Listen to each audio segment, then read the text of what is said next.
शेतकऱ्याच्या किडनी विक्री रॅकेटमधील एका संशयितास सोलापुरात अटक करण्यात आली आहे।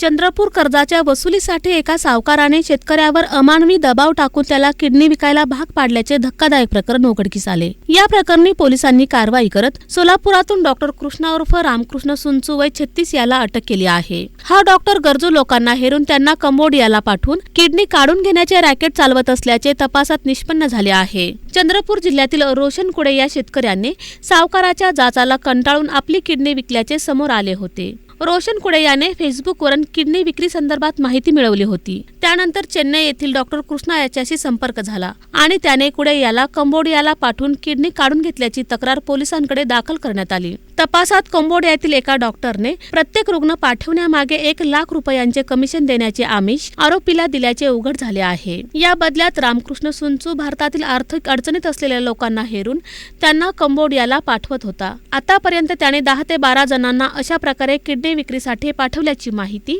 पोलीस तपासात समोर आली आहे। या अटकेमुळे आंतरराष्ट्रीय अवयव तस्करीच्या मोठ्या रॅकेटचा पर्दाफाश होण्याची शक्यता असून पुढील तपास पोलीस करत आहेत।